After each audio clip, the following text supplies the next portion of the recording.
Bonjour à toutes et à tous. Aujourd'hui, nous sommes à Pontoise. Ici, le mois d'octobre rime avec musique baroque.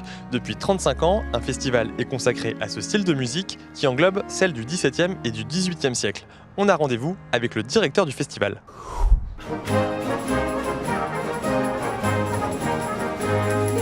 Make sure they play my theme song. I guess daisies will have to do.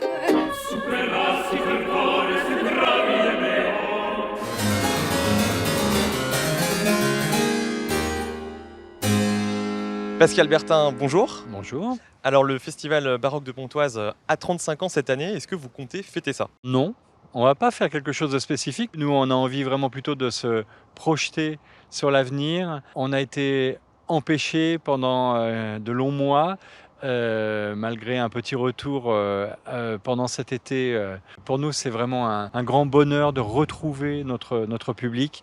Alors non, on va pas fêter le passé, on va plutôt regarder vers l'avenir. Alors quelle va être la thématique de cette nouvelle édition? Alors la vérité, c'est que la thématique sera le mensonge. En fait, on a un principe, c'est qu'on cherche un peu quels sont les anniversaires de compositeurs, et puis on regarde ce qui peut les relier entre eux, et ce qui peut relier tous ces compositeurs avec notre temps présent. En 2021, on fête le 500e anniversaire de Josquin-des-Prés, qui était un compositeur extrêmement célèbre au XVIe siècle, tellement célèbre qu'une partie non négligeable de sa production, de partitions signées de sa main, en fait, ne sont pas des vraies pièces de Josquin-des-Prés, mais plutôt des pièces d'anonymes qui avaient signé du nom de Josquin pour s'assurer un succès facile.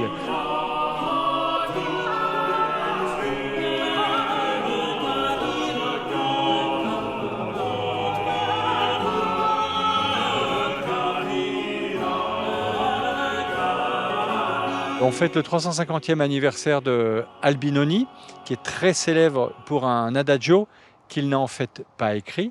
Finalement, on s'est dit, on est un peu victime de légendes urbaines, et la question du mensonge, ça nous a tellement accompagnés depuis 18 mois. Ça a commencé par les élections américaines avec les fake news, et puis ensuite la pandémie est arrivée et ça a été un combat interminable de gens qui se jetaient leur propre vérité scientifique à la figure.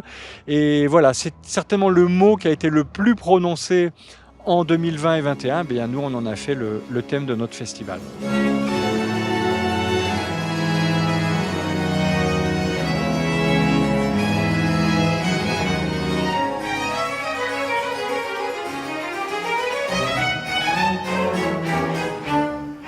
Est-ce que vous ne craignez pas qu'après un an et demi de pandémie, le public ait des difficultés à revenir assister aux représentations? Bien sûr, on le craint tous. Tous les organisateurs de concerts craignent une habitude du public de finalement moins sortir, de trouver beaucoup de ressources en vidéo, sur Internet. La question du retour du public, elle nous angoisse. On a tellement besoin du public, du relais du public. C'est-à-dire que vous, qui êtes des fanatiques ou simplement des curieux de ce type de répertoire, eh bien, parlez-en autour de vous. Essayez de convaincre les gens de partager votre passion, qui est aussi notre passion. Personne ne peut savoir quelle sera la réponse du public. Ce qu'on sait, nous, c'est qu'on a écrit, on a fait, on a organisé un festival de première classe. C'est-à-dire que vraiment, les ensembles qui sont invités sont d'un niveau extraordinaire. On n'a pas du tout fait les choses au rabais. On s'est dit, finalement, pour que les gens reviennent, on doit leur offrir quelque chose d'exceptionnel.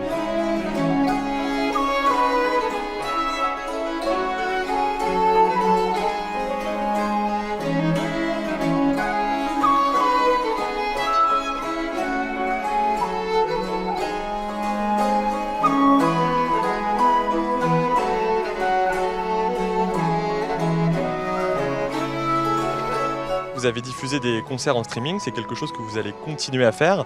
Et en même temps, vous allez aussi investir de nouveaux lieux comme le château de Montgeroux ou encore le théâtre de Poissy. Est-ce que l'objectif, c'est d'accroître la visibilité du festival et toucher un nouveau public? Il y a beaucoup de gens qui pensent qu'ils n'ont pas l'éducation nécessaire. Il faut connaître les codes de ceci, de cela. Il n'y a pas de code. Si vous applaudissez au mauvais moment, on s'en moque. Vous n'êtes pas obligé d'être habillé, de vous mettre sur votre 31. On est très simple. On veut simplement partager.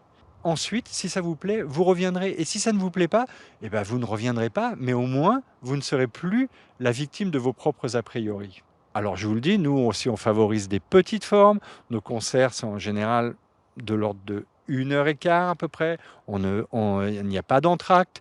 On favorise aussi des placements d'artistes plutôt au centre, le public qui est donc plus proche des artistes, qui peut aussi parfois se déplacer. On a inventé ça il y a 2 ans, à l'époque où on pouvait encore, c'est-à-dire où on laissait des espaces de déambulation, c'est-à-dire les gens peuvent changer leur point de vue visuel et auditif.